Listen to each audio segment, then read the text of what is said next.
C'est en 1999 que les Nations Unies, lors de la 54e session de l'Assemblée générale, décrètent la journée internationale en faveur des jeunes. Cette journée célébrée le 12 août tous les ans par la communauté internationale est le lieu de mettre en lumière les compétences de la jeunesse. En Côte d'Ivoire, elle constitue le fer de lance de la politique de développement du gouvernement. Ce lundi 12 août 2024, nous célébrons une journée dédiée à la jeunesse mondiale.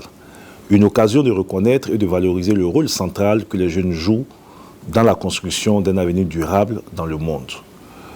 Cette célébration revêt une signification particulière, car elle témoigne de l'engagement constant du président de la République, son Excellence M. Alassane Ouattara et du gouvernement, à l'égard de notre jeunesse. Devenu vecteur central de progrès et moteur d'innovation, le numérique apparaît comme une réponse aux défis actuels, d'où le thème « Le progrès à portée de clic ». La jeunesse et le secteur numérique au service du développement durable, thème en phase avec les initiatives du gouvernement en faveur de la jeunesse ivoirienne.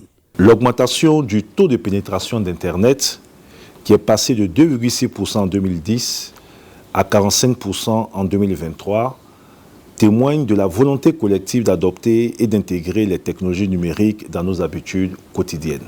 En 2023, le président de la République a consacré l'année à la jeunesse, une année d'opportunités. Le soutien à l'innovation et à l'entrepreneuriat numérique à travers des initiatives telles que le programme Startup Boost Capital, doté d'un fonds de plus d'1 milliard de francs CFA qui vise à encourager la création et le développement des startups dans le secteur de la technologie, programme adopté au cours de l'année de la jeunesse. Au ministre Mamadou Touré de rassurer donc sur l'engagement du gouvernement à faire du pays un hub technologique tourné vers l'épanouissement des jeunes. Luanda, capitale de l'Angola. La ministre de la Femme, de la Famille et de l'Enfant, Nasseneba Touré, visite son homologue Ana Paula Sacramento Neto. Elle explique à l'invité de MAC les missions de son ministère en charge de l'action sociale, de la famille et de la promotion de la femme, notamment les services spécialisés qui déclinent la politique sur le terrain. Et justement sur le terrain, la ministre ivoirienne a touché du doigt le travail effectué aussi bien au centre social et d'écoute SOS Enfants qu'au centre d'intégration et de sécurité publique avec son centre d'appel et son système de collecte de données par vidéosurveillance.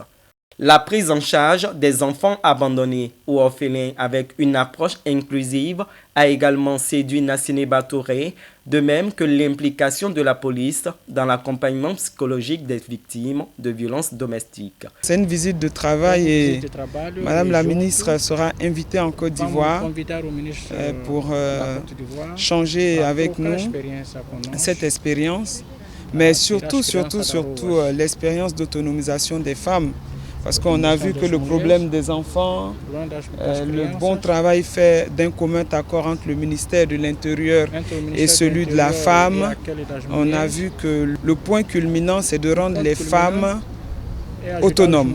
Pour Ana Paula Sacramento Neto, ce partage d'expérience avec la Côte d'Ivoire renforce les liens de coopération avec l'Angola. L'Angola réussit à lutter contre les violences domestiques. Ici, c'est un combat de tout le monde. Il faut dénoncer pour savoir ce qui se passe dans les familles. Parce qu'on règle le problème en famille, alors que c'est des crimes. On va prendre des exemples des pays, surtout au niveau de la Côte d'Ivoire. En moyenne, 280 cas de violences domestiques par mois sont enregistrés dans ce centre spécialisé. Quant à la structure d'accueil des enfants défavorisés, elle prend en charge 250 enfants.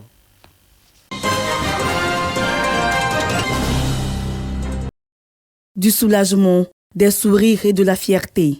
Des femmes heureuses à l'occasion de la remise de leur diplôme.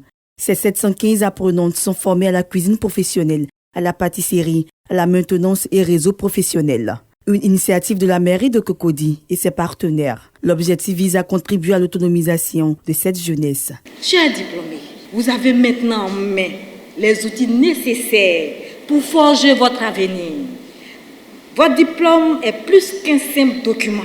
Il est le témoignage de vos compétences, de votre résilience, de votre capacité à atteindre les objectifs. Vous êtes prêts à relever les défis du monde professionnel avec confiance et à contribuer activement à son évolution. Jean-Marc Yassé, maire de la commune de Cocody, salue l'abnégation à la tâche de ses diplômés. Nous ne pouvons que les accompagner et leur permettre de se former.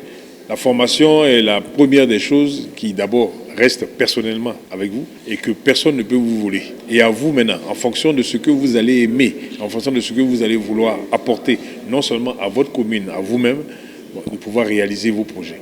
Donc aujourd'hui, nous sommes heureux de pouvoir accompagner ces jeunes pour pouvoir se réaliser, pour pouvoir être formés et pour pouvoir venir sur le plan du travail. À travers ces actions, la mairie de Cocody entend amener sa jeunesse à l'autonomisation. Pour rappel, un fonds de financement de projets au bénéfice des jeunes et des femmes est disponible en vue de booster leur développement.